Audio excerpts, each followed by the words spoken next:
Hey, what's going on, guys, and welcome back to another episode in my Football Manager series. This is episode number 7, and today we have 2 more games with Hull as we face Burnley at home and Crystal Palace away. Before we play those games, though, I'm going to show you how Hull have been getting on with camera, and also one key transfer that won't be seen as a popular move by the Hull supporters, so I'm pretty certain this is not the year where I become a fan favourite here at the KCOM Stadium, as if I even had a chance.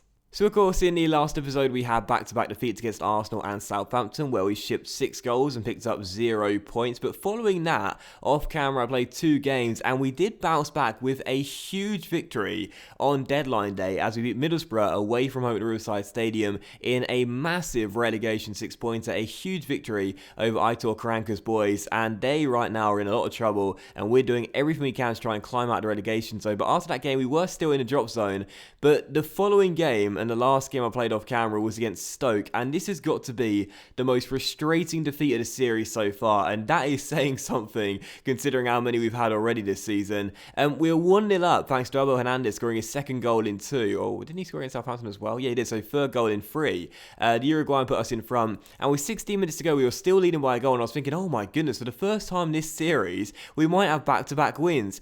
And then out of nowhere we just capitulated. We were playing so well, things were going according to plan, and then Stoke scored 4 goals in 16 minutes. It was unbelievably annoying. I can't tell you how many games we've thrown away this season from leading positions. I mean, I could if I wanted to, but it will take me a while. But we've thrown away so many points this season from leading positions. We conceded 4 goals in 16 minutes. I was literally irate after the game. So that does mean we are still in the relegation zone. It was made more frustrating because how we held on to the win in that game, we would have exited the drop zone for the first time in several months, but instead we are still in 18th place. It's a bit like United last season in real life. They stayed in 6th place for so long. We are still in 18th place, and the worst part is, you know, unlike United, that's not a Europa League place for us. This is a relegation place. We just can't climb out of the drop zone, but today, if we do win our game in hand over Swansea, we will climb out of the relegation zone if we beat Burnley today at the KCOM Stadium. So surely this is the game. Surely this is the game where we finally get out the red zone.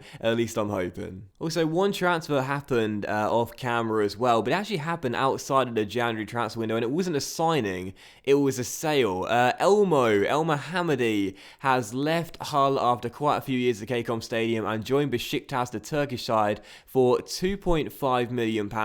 Now, of course, Elmo, a bit of a fan's favourite with Hull. He was signed from Steve Bruce many years ago, and he's been a regular in their team, but not under me.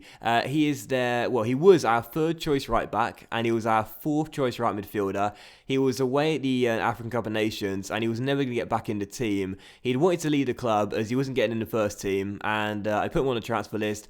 Besiktas came in, £2.5 million straight bid, and I probably could have got a little bit more for him, because at the time he was valued at $5.5 million, I think it was. But I thought to myself, this happened a day after deadline day, which is typical, but the Turkish deadline day obviously shuts a little bit later. So it was a day after our deadline day had finished, and Besiktas put in a non-negotiable bid of £2.5 million, and I thought, I'm not going to rock the boat here. I'm not going to risk it. I'm not going to reject it and hope they come back with a better bid. I'll just accept it straight away and let him go. So Elmo was left after quite a few years, and the fans won't be happy about it because Elmo's a very big fan's favourite with Hull, but he's not part of the long-term future, and he wanted to leave, and so I was fine with that happening. So, you know, it's a bit like with Swansea when I sold Angel Rangel and Leon Britton. I'm thinking about the long-term future and the long-term project at the KCOM Stadium. So, yeah, Elmo is gone, and Evandro could have left as well. Evandro was wanting to leave for a while too. We had a couple of bids for him, but not a single team. There was like loads of clubs putting in bids for him, but not a single team will pay his full wages. And I don't know if you guys are the same as me, but whenever a club says, you know, they require a wage contribution of whatever it is, for Evandro's sake, we were supposed to pay like $6-7 grand a week extra until 2019. I never accept it. I'm never happy if I've got to pay a player's wages if they're leaving the club as well. So yeah, Evandro stayed, but Elmo went. But anyway, moving into the first game of 2 today, we do need to take on Burnley. Sean Dyche's side come and visit us here in the northeast of England. And also as well, one thing to note, I've switched to a 4-1-4-1 and changed the tactics up slightly as well. Now, of course, we have been playing a 4-4-2 since your suggestions, but it hadn't really been working for me. So I reverted back to the original 4-1-4-1 at the start of the series. And I mean, we beat Middlesbrough with it, and we were beating Stoke until the final 16 minutes. So maybe I should switch to the 4-4-2 for the final quarter of an hour of the game, right? But still, this is the team for the game. Rajkovic is in goal. goal, back for a Robertson Ranocchia, Michael Dawson coming back in due to a minor Curtis Davies injury, and L at right back. Huddleston is our DM today because Ndiaye is suspended for one more game due to his yellow card accumulation. In the middle, Henriksen and Mason. Grosicki's on our left wing, Markovic is on the right, and up top is Abel Hernandez, who's in good form of late. And on the bench, Marshall, Maguire, Timon, Evandro, Klukas, Niasse, and Mbakani as well. So Burnley first game today, a win will take us out of the relegation zone for the first time in months. Come on, Hull City, this is the game where we get out of the drop zone and never look back. So free kick for Hull. Huddleston takes it in. Oh, and Heaton scrumbled it. Has scrumbled it. Oh, it's gone in. Oh, he's scrumbled it. What's scrumbled? Is scrumbled even a word? I don't know, but Tom Heaton fumbled it is what I went to say. And then there was a scramble. And Abel Hernandez's first shot was well saved by Heaton. And they turned into rebound. Hull 1, Burnley 0. And we've gone in front. And as things stand right now, we're going out of the relegation zone. Come on. Scrumbled. He scrumbled the ball. Huddleston's shot scrumbled by Tom Heaton. He did well to make a reactionary save for the rebound, but at the third time of asking, couldn't perform heroics again. Hernandez turns it in. He should have done better with the initial shot from Huddleston's free kick, but we don't mind. As things stand right now, I don't want to jinx it, we're going out of the relegation zone for the first time in months, and since October, I do believe. 1-0 Hull. Let's hold on to this. Come on. There is a chance of Burnley. John Flanagan to Sam Vokes, but the header goes straight to Rajkovic as our number 95 scoops it up. Still 1-0 to the Tigers. We are 5 minutes and 35 seconds away from climbing out that drop zone as Mason dispossesses George Boyd. And if we score a goal on a counter, it's certainly going to be us finally getting out as Henriksen releases Abel Hernandez through. Surely, yes, get in. Abel Hernandez makes it 2-0 to Hull City. It's, 5 goals in 4 games for the Uruguayan. I said at the start of this series, keeping this guy fit was going to be crucial to our survival hopes, and it's turned out that way as well. Hull 2, Burnley 0. Wrap this guy up in cotton wool. We cannot let him get hurt. He is the key to our survival hopes. Come on. They're going to be dancing in the streets of Hull tonight because for the first time in ages, months, I swear we haven't been out of the relegation zone since October, Hull City are up to 17th place, get in. And I tell you what, that shows the importance of clean sheets as well. We have got one of the worst records in terms of conceding goals in the division right now. And when we keep clean sheets, I was just about to say, when we keep clean sheets, we avoid defeat. I think that's pretty obvious, JC, don't you think? But when we keep clean sheets, we always seem to have a good chance of winning. And again, it's a very obvious thing to say, but it's true. It's true. We've won the game. We are out of the relegation zone. I tell you what right now, man, it is like, 7:30 in the morning, and I feel like shouting at the top of my lungs, but instead I'm going to casually say, well done, boys. We're into 17th place. There is still 11 games to go.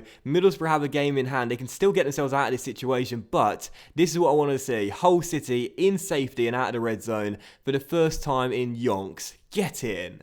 It's El Mohammadi, I'm telling you. It was the curse. He was the curse of the KCOM Stadium, mate. Elmo was bringing the mood down. He was dragging us down. And he was going to put us down had I not sold him. I cut off the cancer. I cut off the tumour that was El Mohammadi. And now we're going to be on an epic run to safety. Why am I scouting Rob Green? I want to be where you. I want to be where you. I am in such a good mood. Come on. I can't believe we're out of the relegation zone. I'm as shocked as you are.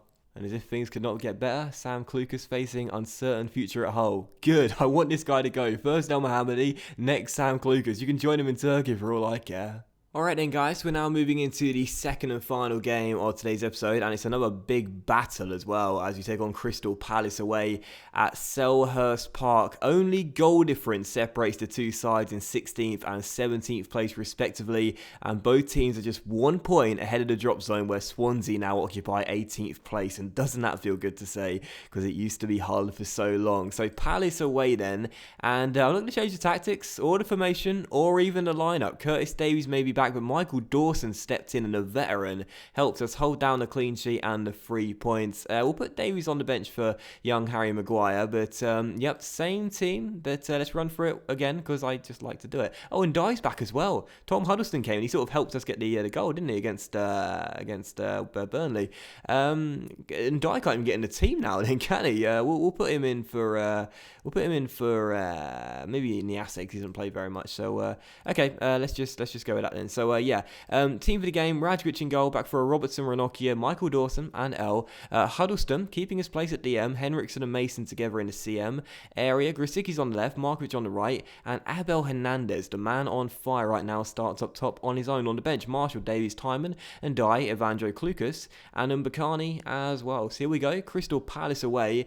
We still haven't recorded back-to-back wins this season. Is this the game where it finally happens? Well, I'll take a point, but a win would be absolutely huge, and it could move us up to 16th place. So come on, Hull, let's see if we can get it. Well, a win in this game would be massive. A draw would be okay, I suppose. You know, back-to-back games where we fail to lose, but a loss would be pretty devastating, especially after just getting out of the relegation zone.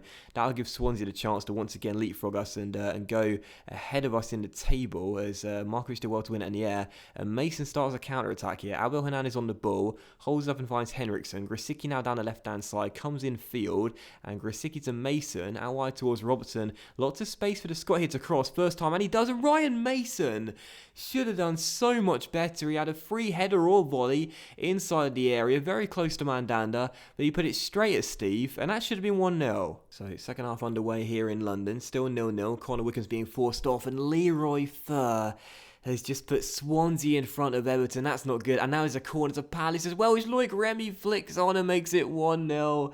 Oh my word, the Frenchman puts Palace in front 10 minutes after the restart, and a win in this game would have been massive, but a loss would be devastating, and you're seeing exactly why. God damn you, Everton, and god damn our leaky defence. Nice little corner in towards the near post. Loic Remy gets ahead of his man and flicks it on. Radkovic can't keep it out. 1-0 to Crystal Palace, and we are going back down to the relegation zone after just one game outside of it. That was quick. I'm not going to panic just yet, but Palace could be through again here with Loic Remy bearing down on goal, and Radkovic makes a massive one-on-one save to prevent Palace from wrapping the game up. Still 1-0. We need Everton to find an equalising goal away in Wales. Come on, lads. Well, we're going to have to go for it now, still trailing by 1, and there is a highlight here as Evandro find Henriksen, and Swansea have now doubled their lead through good old Gylfi Sigurdsson against Everton, and now Palace are through as well, and that could have been a misery compiler, as Spencer would say, but Jeffrey Schlupp does fire it wide. Swansea are going to win in Wales, so unless we can somehow turn the game on its head,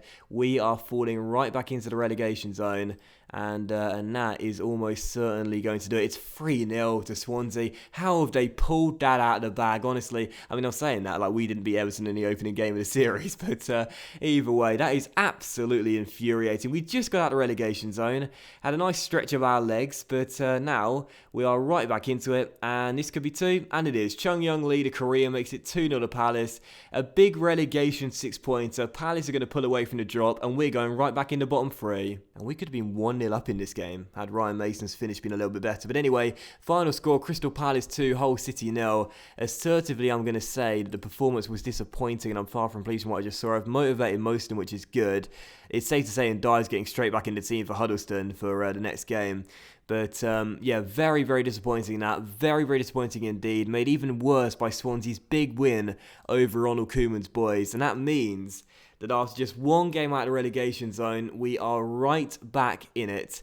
And, I mean, there is still a way to go in the season. We are still, having time to sort this out. But there's 10 games left now. And we're into the business end of the season. We're into the home stretch now.